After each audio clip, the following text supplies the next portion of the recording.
Thank you. Next is consideration for approval of the ASOP platform for substitute placement.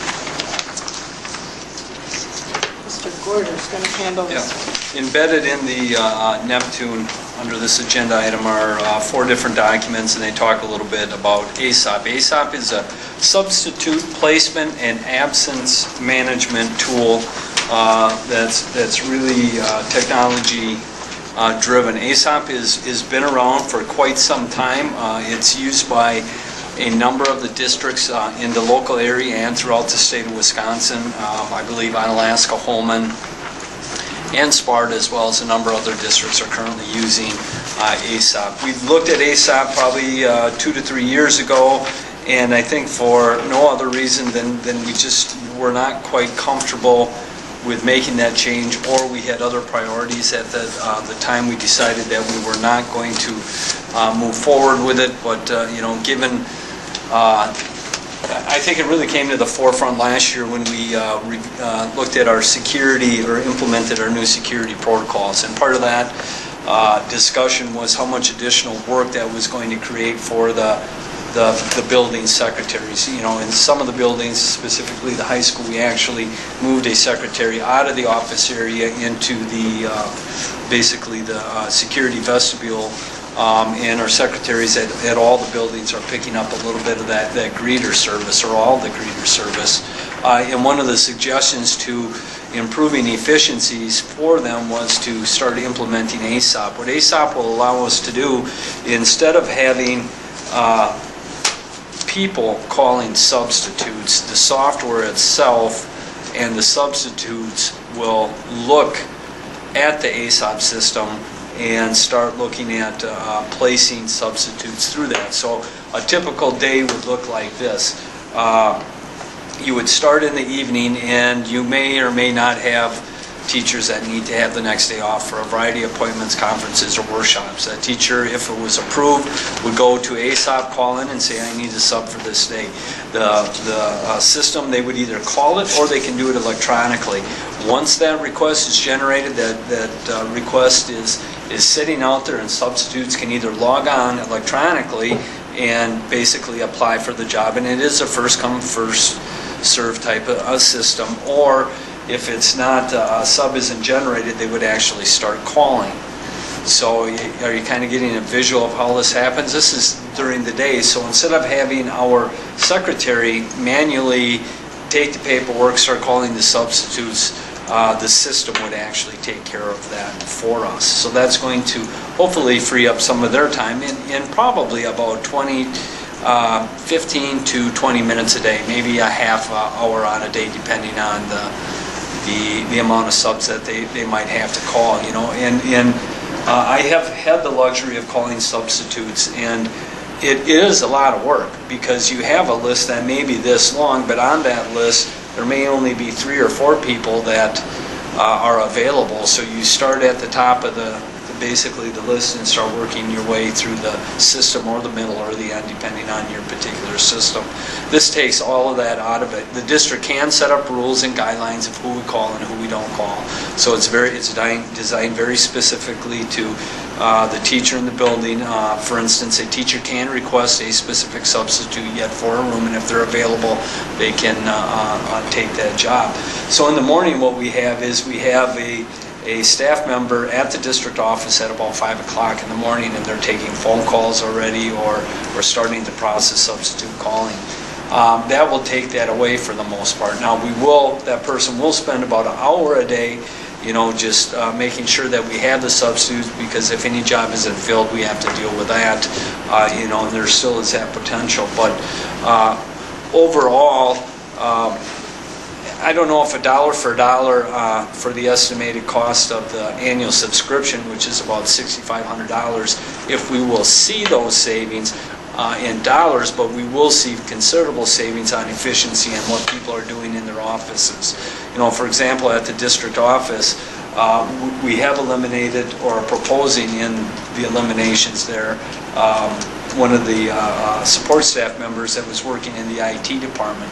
That person has since moved into this substitute calling position, and is also we'll probably start processing the payroll. So instead of them spending 2 hours a day on calling substitutes or more, we should be able to get that down over a period of time to at a minimum of or a maximum of an hour or even less. So probably could have implemented this 3 or 4 years ago. We have chosen to wait, but we feel now is a good time to look at the implementation of this.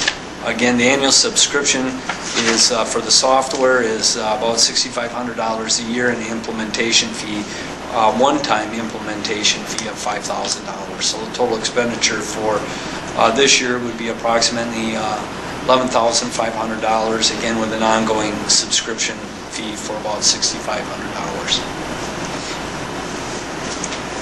It's a pretty neat system. I went to a business managers meeting. Are there any questions or concerns? And across the board, it was no.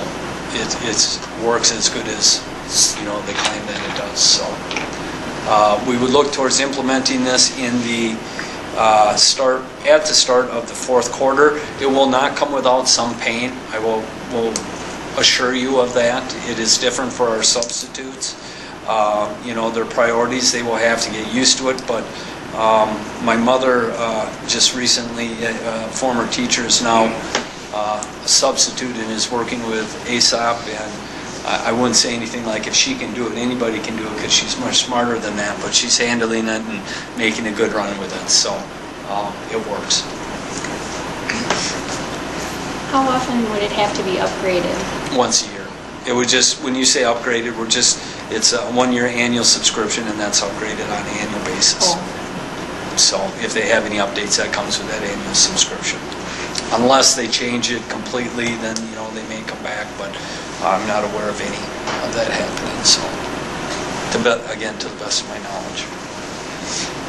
And I think it's fair to say we're at a bit of a disadvantage right now when it comes to lining up subs, just because so many other districts are using an automated system.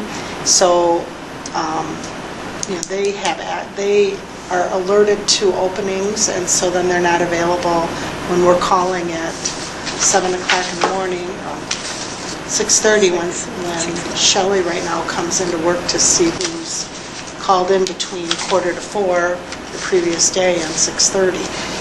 In the future, at 3:45, when that teacher makes that call or inputs it, it's automatically out there for a substitute teacher. Yeah, it becomes very competitive. Again, I know from personal experience. They send an email out, and you got to be on top of it. Otherwise, there's other people that want that work also, and they will take the work. So hopefully, in the end, not only will it be a efficiency time saver for the district, but also in the end bring more substitutes in the district. It's not often, but there are days where we're not able to find subs. I'd look for a motion to approve that. I got a question, John. Yeah, I'm sorry, Gary. Affordability, Greg. Are we able to handle this? Yes. Bill? Yes. Good enough for me. Okay. I'll keep in mind, as I say that, as I always say that means we won't do something else, but it's certainly within the realm of our budget to be able to do this, and we will make that work. You got the motion, Mr. President. Okay. Is there a second? Second. We have a motion and a second then to approve the ASOP platform for substitute placement as presented. Any other questions or comments? If not, all those in favor say aye. Aye. Opposed, say no.